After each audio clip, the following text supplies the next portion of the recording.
Hello everyone and welcome to the Nancy Musa Network. Now today I want to give you guys top 5 communication exercises for couples to grow closer. Now this is so important, so whatever you're doing, drop it and make sure you listen, please. So we've got have a structured conversation every day, use positive language only, active listening is so important, control your emotions and have duty of care, and number 5, articulate with clarity and compassionately. Now, number 1, have a structured conversation every day. So I can say, right, over the years of me being married, me and my husband, we can literally easily have a two-hour conversation, right? Especially if the kids aren't there. It's so important to speak to your partner. Speak to your partner, speak about the things that are important, speak about things you worry about. You know, ask them as well, things about them. Maybe they're not really good at opening up, but the fact that you're having structured conversations every day, it could be 10 minutes, it could be 20 minutes, you know, it will allow you guys to really grow closer and speak about things that are really important. Use positive language only. When you use positive language, it really does boost the atmosphere. It really does bring you guys closer. It really does allow your partner to know that where your mindset is at. If you keep using negative slurs, you keep, you know, pointing out all the bad things, pointing fingers, blaming, it's just not great. It's really gonna, you know, it could be a downfall of your relationship and your partner will really start resenting you.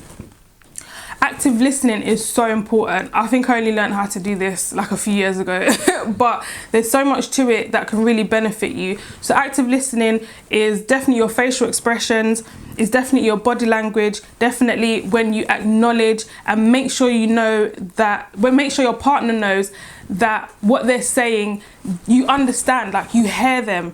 Is so important. So number 4, control your emotions and have duty of care. Like emotions is a big thing when it comes to communication, because I understand that when people are talking, especially in an argument, your heart rate is, you know, your heart rate is going, everybody wants to get their point across. I remember watching a YouTube video of 2 doctors that were doing an experiment on a couple. They realized that the heart rate of the couple was too high. They were arguing. So what they did, they said, let's take a 5-minute break. And then when they came back, the heart rate was low. They were able to speak to each other like human beings because their emotions weren't at all-time high. So, and also make sure you have a duty of care, because it shows compassion towards your husband or your wife, and it shows that you're not being vindictive and you actually care about how they feel, which is so important when communicating. Number 5, articulate with clarity and compassionately. Similar to having a duty of care, when you articulate properly, you make sure you get your point across, you make sure you have clear words, you make sure that you do it in the way that the other person understands, not only in the way you think they should understand. So make sure you know how to communicate properly to them, and make sure you're compassionate, which is so important, because then you're not throwing daggers, you're not throwing abusive words, you're not cursing them out. That's just not the way to communicate, because then it really does breed resentment in a marriage and in a relationship. So guys, that is my top 5 communication exercises for couples to grow closer. I hope you got some gems for this. Don't forget to like, comment and subscribe so that every time I drop a video, you guys will be the first to know. Thank you so much for watching.